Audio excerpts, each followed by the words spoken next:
If you are hoping to get your hands on the Caitlin Clark version of Nike's Kobe Bryant sneaker, you're out of luck. They are out of stock. The WNBA star teamed up with Nike for a player edition of the Kobe 5 Pro Tro, decked out in Indiana Fever colors. You see them on your screen. They dropped at 10 a.m. Monday, and they sold out before 11 a.m. In fact, in just minutes. The $190 kicks are already showing up on the secondary market at close to double the retail price. Was Nike's $28 million deal with Caitlin Clark the biggest gamble in modern sports, or was it the heist of the century? When they finally unveiled her signature logo, the world thought it was just about a design. But what was secretly exposed that day was a fundamental shift in power, proving that a single athlete could hold an entire industry in the palm of her hand. The financial shockwaves are still being felt, and the story is far more calculated and ruthless than anyone on the outside realizes. And people kept saying, oh, Nike fumbled the bag with Caitlin. It has to get out there. Nike fumbled the bag. No, they didn't. It takes time. She's got to develop a whole freaking product line. But they just announced, breaking news right now, we have a logo. That is the official Caitlin Clark Nike logo. And it's not just that. I mean, this is cool. Nike has just announced that a signature product line will be dropping soon, with signature shoes coming in 2026. Now, this is going to be her logo for all of her Nike stuff that is Caitlin Clark official stuff, just like we have. When the logo first dropped, the internet was immediately divided. Critics swarmed social media within minutes, calling the interlocking CC design simplistic, lazy, even a disrespectful afterthought for such a monumental athlete. It seemed like a massive, unforced error from the world's biggest sports brand, but that was exactly what Nike wanted people to think. Hidden in plain sight was the third, smaller C tucked inside the design, symbolizing a game built from the inside out through relentless practice and a quiet, burning passion. It was a subtle message from Clark and Nike to those who were paying attention. You are only seeing the surface. This quiet confidence, this hidden depth, turned the initial backlash into a wave of admiration and analysis, proving that their strategy was always one step ahead of the public conversation. I think it's growing on me. I do. I think I like it. I went to order a T-shirt and I can't get one. We're on that pre-order action, I guess. Comparison. This is the logo. The two CCs intertwined together. Somebody said it looked a lot like a 1950s airline logo, and I was like, I kind of see that. There's Breonna Stewart. While social media debated the design, Wall Street was left absolutely speechless. Nike's stock didn't just get a little boost, it surged as part of a massive 17% rally that added billions to the company's market cap. Investors weren't just reacting to a logo, they were finally understanding Nike's cold, calculated vision. For decades, competitors and even Nike itself had treated women's sports as a niche, a secondary market. But with this move, Nike made a bold, controversial bet that it was the future, and with the Clark logo, they threw down the gauntlet. Analysts who had been skeptical for years were forced to publicly admit they were witnessing a market being reborn, with Nike positioned as its undisputed king. But this wasn't just a lucky break. Nike had already run a secret test to confirm what they suspected.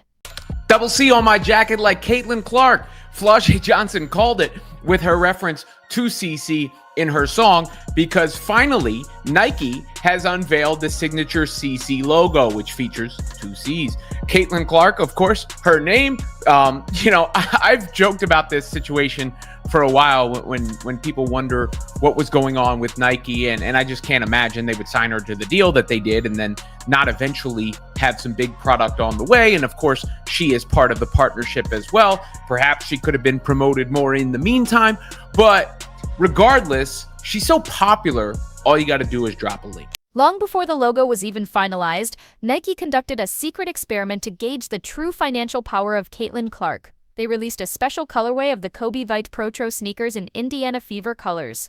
There was no massive marketing campaign, no Super Bowl ad, just a quiet online drop. The result was an immediate digital stampede. The shoes sold out in minutes, and the true test began. The resale market exploded. Pairs that sold for retail were immediately listed for $375, with some collectors paying as much as $800. This wasn't normal demand. This was the kind of market frenzy reserved for the most hyped-up limited edition collaborations with figures like Travis Scott. the experiment proved one terrifying thing to Nike's competitors. Caitlin Clark wasn't just a basketball player, she was a cultural brand whose name alone could turn any product into solid gold. It looked like Caitlin Clark just gifted her entire team her signature merch, but it wasn't just the team.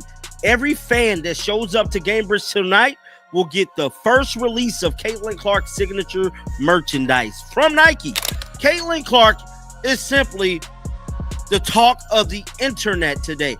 Her and Taylor Swift broke the damn internet. Yes, bro. And for all the people that was hitting me up about Caitlin Clark's signature logo, somebody said it looked like Chanel. I said it looked like Gucci. But whatever it is a luxury sports brand. I can't think of very many luxury sports brands. With this secret data in hand, industry insiders began whispering a number that seemed impossible: $150 million. That was the projected revenue for Caitlin Clark's signature shoe, set to release in 2026.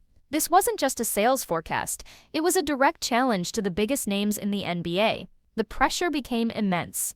To meet these expectations, her shoe would need to become a top 5 signature franchise across all of basketball, male or female. A feat that seemed unthinkable just a year ago. This is why Nike is taking 2 full years to meticulously develop it, a timeline usually reserved for their most elite, top-tier athletes like Michael Jordan and LeBron James. They understand this shoe can't just be good, it has to be a cultural monument. And as they worked behind the scenes, a controversy exploded that would unexpectedly play right into their hands. That says, Caitlin's signature logo pulls you in like her game. It features interlocking C's. Her mark is emblematic of ever-expanding range on the court. Celebrate her logo debut with this soft cotton logo tee. And you know what's interesting about this design? It does look like they are interlocked, but if you kind of like squint your eyes, it also kind of looks like a very dimensional one C in front of the other one. I don't know if that's just me. According to Nike, the shirt is available, but it's not available just yet, but you can be notified for when it does go on sale. I can only imagine it's going to get sold out lickety-split. The snub heard around the world. When Caitlin Clark was left off the 2024 Olympic roster, public outrage erupted. Fans, pundits, and even casual observers felt the biggest star in the sport was being sidelined by an out-of-touch establishment. But for Nike, this was a secret marketing masterstroke. While the official team played in Paris, Nike had their billion-dollar asset all to themselves, free to dominate the American media landscape without distraction or sharing the spotlight. They skillfully cultivated the narrative of an outsider, the people's champion who didn't need the approval of a committee. The controversy made her an even bigger, more relatable star, and the sales numbers that followed were absolutely staggering. And all it took was for her to take to social media to make this announcement, for everybody to go into a frenzy, and for, I think, the vibes to pick up just a little bit. It's that genuine love the fans have for Caitlin Clark. And the logo, pretty dope. Pretty dope, if I do say so myself. You see it right there. That's the look at it from the truck. They're going to be having to back up Brinks trucks to deal with all the orders that are coming for that sucker. But Caitlin Clark makes the announcement, says that the signature line is on the way in 2026. The simmering tension in the league, fueled by her unprecedented media attention, finally boiled over in a moment that went viral globally. The infamous hip check from Chennedy Carter was more than just a hard foul, it became a cultural flashpoint. The league, the media, and the fans were instantly and bitterly divided. Was it a welcome to the league moment, a sign of competitive fire, or a cheap shot at the new face of the sport? While everyone argued, Nike quietly watched the chaos unfold. The incident fueled a powerful narrative of Clark against the world, an underdog hero battling a hostile system. This drama sent her jersey sales into another stratosphere. Fans bought her merchandise not just to support a player, but to pick a side in a cultural war. Caitlin Clark's new Kobe Bryant 5 sneaker sells out online in minutes. There hasn't been this much calamity over a white woman's shoe since Cinderella and the glass slipper. And of course, just today, Caitlin Clark's new Kobe PE shoe sold out in less than a minute. And I saw so many tweets about this, so many people who were so sad that they've missed out on this shoe. I saw that there was this one Dick's store and people were lined up around the corner, like camping out, trying to get the shoe. I also heard that Nike stocked about 14,000 of these, and that is an unconfirmed report, but they sold out in less than a minute. If that's any indication of what a Caitlin Clark signature shoe will do, I think Nike better continue to get on it and get ready to launch this brand for Caitlin. What happened next was an unprecedented humiliation for the sports world's old guard.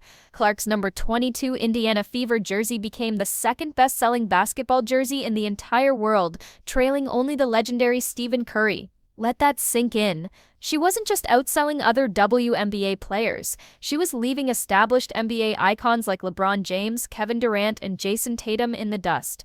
Her jersey sales surged by an unbelievable 1,193%. This wasn't a player moving merchandise. This was a phenomenon single-handedly transforming entire market segments, proving beyond any doubt that a female athlete could be the most powerful commercial force in all of sports. And the insanity didn't stop at the initial sale. The hardest logo, man, right now, currently, man. This is so dope, man. Oh, Nike. Y'all did a good job with this, man. This is so clean. Go on her shoes, for shirts. Oh, man, that's going to be so raw. Clark with the hardest logo in the game right now, man. That shit is super clean. I love it. I love it. It's super dope, man. Hey, Clark, just when they want to be dropping they stuff, you know you got something in the works, man, and you going to drop it. It's going to be way harder than everybody else's shit, man. The new God Caitlin Clark logo, man. Super sick. The primary market was just the beginning. The secondary market revealed the true depth of her cultural power. It wasn't just about her merchandise selling out. It was about what happened seconds later. Every single Clark-related drop, from jerseys to t-shirts, was instantly sold out and reappeared on resale sites like StockX and eBay for 3, 5, or even 10 times the original price. This behavior is reserved for the most elite cultural currencies, like Supreme box logos or rare Jordans. She had created a market where her name functioned like a luxury brand. Owning her merchandise became a status symbol, a declaration that you were part of the movement. For Nike, this was the ultimate proof that they hadn't just signed an athlete. They had captured a cultural icon whose value was now being dictated by the laws of high fashion and street culture, not just sports. And I understand what Nike is doing. Nike is trying to get into the luxury brand style, the luxury department style, almost a little bit getting out of sporting. If they successfully do this, this has never been done. Never been done. A sport brand turn luxury brand, and it's affordable. Affordable. See, that's the whole thing. It's a luxury brand that's affordable and is fashionable at the same damn time. And if this is how the ladies stuff look, I'm desperately seeking how the men stuff look. Then came the salary that broke the internet.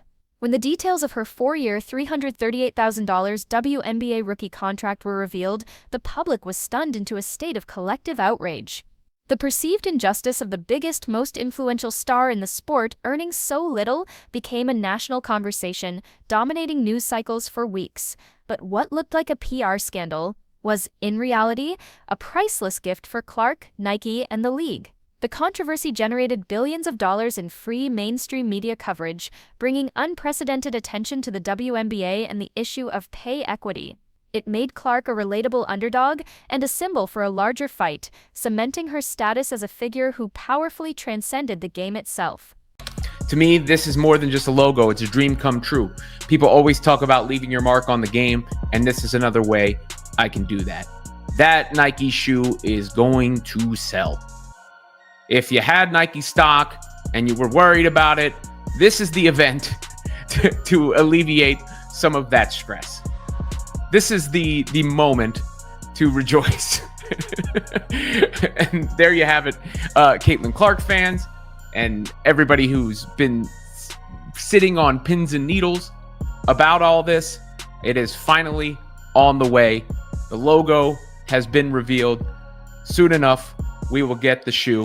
Her power was most terrifyingly demonstrated not by her presence, but by her absence. On average, Clark's games pulled in over 1 million viewers, a staggering figure nearly triple the number for games without her. She became a ratings guarantee. But when a minor ankle injury forced her to sit out for a short period, the numbers didn't just dip, they plummeted. Viewership on some networks crashed by as much as 40%. It was a chilling revelation for media executives and broadcast partners. The financial stability and growth of their WNBA broadcasts were directly tied to the health and availability of a single 22-year-old. She wasn't just part of the system, she was the system. This undeniable dependence set the stage for a financial revolution. I hope they really decide to personalize a lot of these items that they're going to be dropping.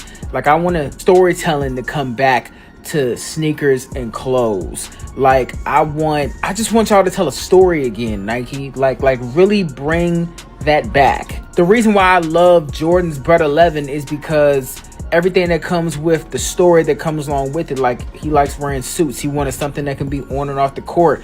You know, the toe boxes because he likes to drag his feet. The lace lock on some of his shoes. It's like he just didn't feel like tying his sneakers and stuff like that. Like, obviously it's going to be up to Caitlin Clark to create some viral moments in her shoe in order to bring light to what the shoe is, but just bring storytelling back to sneakers.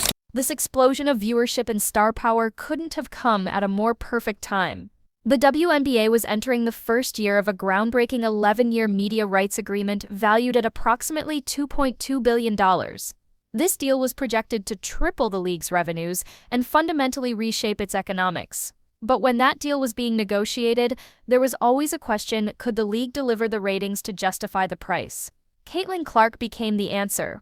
Her arrival was the perfect storm. A guarantee for networks like NBC, ESPN, and CBS that their massive investment would pay off. She wasn't just a player, she was the face of the league's new era, the figure who ensured this multi-billion-dollar bet would be a historic success. CC logo, ready to go. I need t-shirts, hats, pants, shoes, socks. I want it all. Brand new socks and drawers, and I'm balling every time I come and talk to you. Yeah, I want it all, CC. I need all the CC merch. It's about time, Nike. Y'all have taken long enough. It should not have taken this long for you guys to get this stuff together. I don't know what the holdup was. Actually, I do believe I know what the holdup was. Y'all didn't want a bunch of people hating and mad and all that. I know. I'm ready for this merch to drop. Cannot wait. The Caitlin Clark merch is going to be absolutely fire. The sneakers are going to be off the hook. As Clark's star ascended to unprecedented heights, an uncomfortable narrative began to circulate, where established superstars like two-time MVP A'ja Wilson being unfairly overshadowed. Critics and some veteran players claimed the media was obsessed with Clark, ignoring the women who had built the league for years. Nike, who also sponsors Wilson and smartly gave her a signature shoe just before Clark's arrival, had to perform a delicate and strategic balancing act. Their master plan was revealed. They weren't just building around one star, but creating a pantheon of them. By elevating Clark to global icon status, they were raising the tide for everyone, forcing the world to pay attention to the WNBA in a way it never had before. This was never about one player. It was about total market domination. But regardless about how anybody feels about it, the second these things drop, they are going to fly off the shelves. But one thing is for certain, at least it's not the revised Cracker Barrel logo that actually made the company's stock dip significantly upon its recent release. Shares actually fell 7% in the one day that it was released. And I know this is like completely off topic, but it's just something that I found so utterly fascinating. And if you aren't aware, the old Cracker Barrel logo actually featured Uncle Herschel, which was a man that was just leaning up against a barrel with a tagline underneath that said "Old Country Store." The company actually came out and apologized, saying that they could do better. The Caitlin Clark effect soon evolved into a league-wide phenomenon now known as the Kingmaker effect. She wasn't just selling out her own arenas, she was selling out every arena she visited. Teams that once struggled to fill seats were seeing record-breaking attendance and revenue whenever the Indiana Fever came to town. Her presence forced casual fans to learn the names of her opponents. Stars on other teams saw their own social media followings and merchandise sales spike after a high-profile matchup against her. In a strange twist, she was making her rivals richer and more famous. This created a complex dynamic of professional jealousy mixed with undeniable financial gratitude. She was single-handedly growing the entire league's economic pie, ensuring everyone got a bigger slice. When you connect all the pieces, Nike's true endgame becomes terrifyingly clear. The logo, the strategic 2-year shoe delay, the Kobe protest, and even the way they masterfully navigated the Olympic snub and the on-court rivalries, it was all part of a calculated, long-term plan for a complete cultural takeover. The $28 million they paid Clark was never going to be earned back on shoe sales alone. That was pocket change.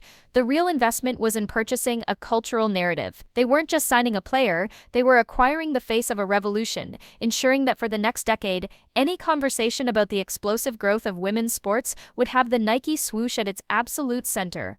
What we are witnessing is the complete destruction of the old marketing blueprint. For decades, the playbook for female athletes was to treat them as a secondary category, a smaller version of the men's market. Caitlin Clark proved that was a colossal financial mistake. She established a new model where a female athlete can be the primary commercial driver, not just in her sport, but across all sports. Corporations are now scrambling to find the next Caitlin Clark, fundamentally changing how they scout, invest in, and market female talent. The old rules are dead. She created a new game, and now everyone else is being forced to learn how to play it. We are now at the point of no return. The logo release wasn't the main event. It was merely the launch code for a financial and cultural explosion that is still accelerating. Critics who complained about the attention she receives have been completely silenced by market data that is simply undeniable. Her merchandise will continue to sell out instantly, her viewership will continue to break records, and her partnership with Nike will generate hundreds of millions, possibly billions of dollars. The revolution isn't coming. It's here. And if the release of a simple logo could shake an entire industry to its core, what in the world is going to happen in 2026, when the main event, the signature shoe, is finally unleashed upon an unsuspecting world?